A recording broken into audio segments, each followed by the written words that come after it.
দক্ষিণ চব্বিশ পরগনার নরেন্দ্রপুর থানার খেয়াদা গ্রামে প্রাক্তন তৃণমূল বিধায়ক নির্মল মণ্ডলের মেয়ে জামাইয়ের জমি হাতিয়ে নেওয়ার অভিযোগ উঠল জমি মাফিয়াদের বিরুদ্ধে।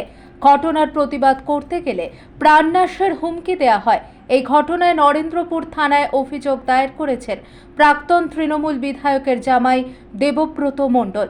প্রাক্তন তৃণমূল কংগ্রেস বিধায়কের জামাইয়ের জমি বেহাত হলে সাধারণ মানুষের নিরাপত্তা কোথায়, এমনটাই প্রশ্ন তুলছেন দক্ষিণ চব্বিশ পরগনা বিজেপি যুব মোর্চার রাজ্য কমিটির সদস্য দেবজিৎ দাস।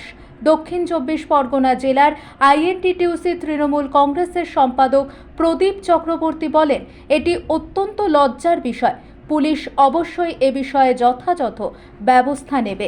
আমার জমি বলপূর্বক ওরা দখল করে ছেলেদের এনে আমাকে বিভিন্ন রকম প্ররোচনামূলক কথা বলে এবং বলপূর্বক আমাকে বাধা দেওয়া হয় এবং এতে আমি মনে করছি আমার প্রাণ সংশয় হতে পারে।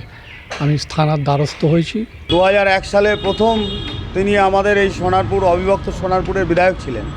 এখন তার জমি কারা দখল করছে, তাদের এতটা দুঃসাহস কী করে হচ্ছে এবং তারা পুলিশ প্রশাসনকেও পর্যন্ত ভয় পাচ্ছে না, তারা হুমকি দিচ্ছে। তাহলে আমি বলবো থানাকে ইমিডিয়েটের বিরুদ্ধে অ্যাকশান নেওয়ার জন্য। কাক কাকের মাংস খাচ্ছে।